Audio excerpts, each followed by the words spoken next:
जय श्री हरि। स्वागत है आपका हिमालयन टेल्स के इस दिव्य अध्याय में। इस बार आप रहस्यमय पौराणिक कथा सुनेंगे जिसमें आप उस रहस्य को जानेंगे जो सदैव आपके लिए एक प्रश्न चिन्ह रहा हो। और बहुत से लोग इस जानकारी से अनजान रहने के कारण सनातन धर्म को एक अजीब नजर से देखते हैं। जैसे जनकपुरी के सभी राजा जनक कैसे हुए, उनको सबको विदेह क्यों कहा जाता था, या मिथिलापुरी नाम मिथिला कैसे पड़ा। आज हम चलेंगे मिथिला की पावन भूमि की ओर, उस धरती पर जहां राजा निमि का यज्ञ हुआ, जहां वशिष्ठ मुनि का श्राप पड़ा और जहां से जन्म लिया उस वंश ने जिसे संसार ने विदेह कहा। तो आइए ध्यान लगाकर सुने। बहुत समय पहले सूर्यवंश में एक पराक्रमी और धर्मनिष्ठ राजा हुए, राजा निमि। वे अत्यंत तपस्वी, सत्यप्रिय और यज्ञशील थे। अपने राज्य में उन्होंने धर्म की नींव रखी और प्रजा को सदाचार का मार्ग दिखाया। एक दिन उन्होंने निश्चय किया, अब मैं एक महायज्ञ करूंगा जिससे न केवल मेरा बल्कि समस्त लोगों का कल्याण हो। इस महान यज्ञ के लिए उन्होंने अपने कुल पुरोहित महामुनि वशिष्ठ जी को आमंत्रण भेजा। जब निमि का निमंत्रण वशिष्ठ जी तक पहुंचा, वे उस समय देवताओं के राजा इंद्र के लिए एक यज्ञ संचालित कर रहे थे।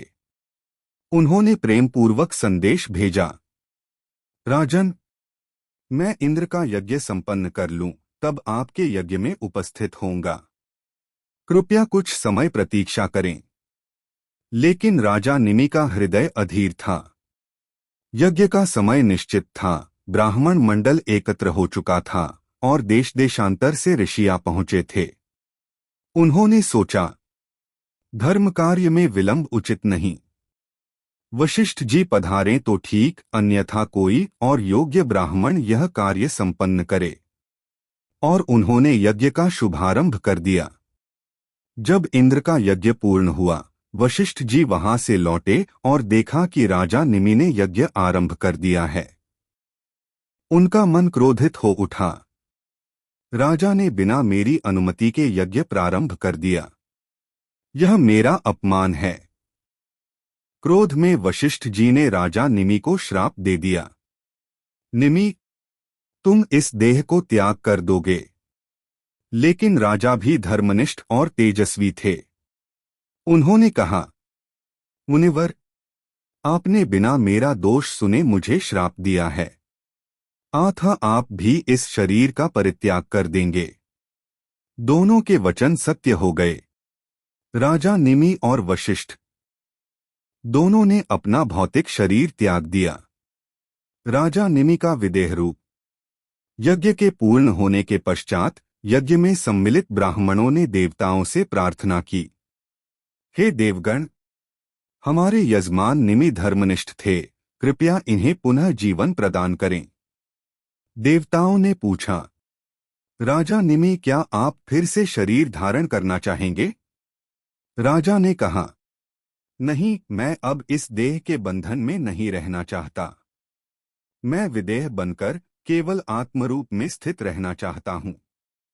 देवताओं ने आशीर्वाद दिया, तथास्तु।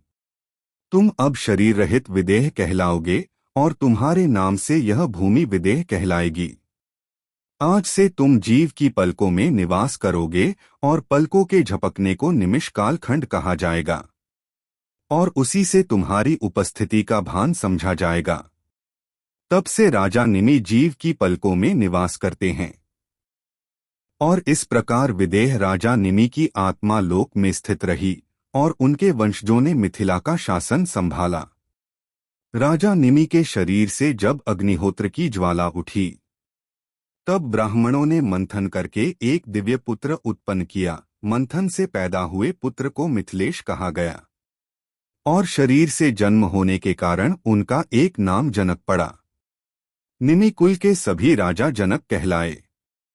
वह जनक ही मिथिला के राजा कहलाए। उनके नाम से आगे की पूरी श्रृंखला को जनक वंश कहा गया। राजा जनक के अनेक वंशज हुए, प्रत्येक विदेहता और ज्ञान का प्रतीक। निमि मिथिला के संस्थापक। निमि से जनक प्रथम, जिन्हें मिथिला का प्रथम राजा कहा गया। उनसे क्रमशः उदावासु, नंदिवर्धन, सुखधनवा, धृति, ऋतुकाल, अमितराज, सुपार्श्व, सांख्यायन, सत्यरथ, हरिनाम, सूर्यरथ, शिरध्वज, महाराज जनक, यही शिरध्वज जनक माता सीता के पिता और भगवान श्री राम के ससुर हुए। उनके शासन में मिथिला वैराग्य, ज्ञान और विदेहता का केंद्र बन गई। विदेह का अर्थ है जो देह से परे हो।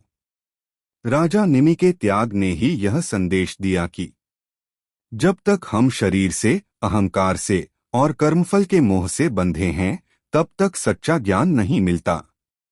इसलिए मिथिला की संस्कृति विदेहता का प्रतीक बनी, जहां बाह्य वैभव से अधिक आत्मिक वैराग्य और ज्ञान का सम्मान हुआ। यही कारण है कि जनक वंश में ज्ञानियों और मुनियों का संगम हुआ और उसी वंश में ऋषि अष्टावक्र का शिष्यत्व पाने वाले राजर्षि जनक प्रकट हुए। जनक ने ऋषि अष्टावक्र जी से आत्मज्ञान की शिक्षा ली, जिसे अष्टावक्र गीता के नाम से जाना जाता है। इस कथा का सार यही है, राजा निमि ने देह का त्याग किया पर अमर कर गए विदेहता का आदर्श। वशिष्ठ जी ने पुनः मित्रावरुण के द्वारा उर्वशी के गर्भ से जन्म लिया ताकि ऋषि वंश की परंपरा चलती रहे, और मिथिला बन गई उस ज्ञान भूमि का प्रतीक जहां सीता जैसी करुणा और जनक जैसा वैराग्य जन्म लेते हैं। आज की इस पावन कथा में हमने जाना कैसे एक राजा ने धर्म पालन के मार्ग में देह का त्याग किया, कैसे एक ऋषि ने अपने क्रोध में सत्य का वचन कह दिया, और कैसे उसी त्याग और वचन से जन्मी विदेहता की भूमि, जिसे आज हम मिथिला के नाम से जानते हैं। राजा निमि की कथा हमें यह सिखाती है कि जब व्यक्ति देह और अहंकार से ऊपर उठ जाता है, तभी आत्मा का असली तेज प्रकट होता है। मिथिला की यह धरती केवल एक राज्य नहीं, बल्कि ज्ञान, योग और वैराग्य का प्रतीक है। यहीं से आगे चला वह जनक वंश, जिसने जगत को यह सिखाया कि राजा भी योगी हो सकता है और योगी भी राजकर्म में स्थित रह सकता है। जय विदेहराज निमि, जय महाराज जनक, जय श्री सीताराम,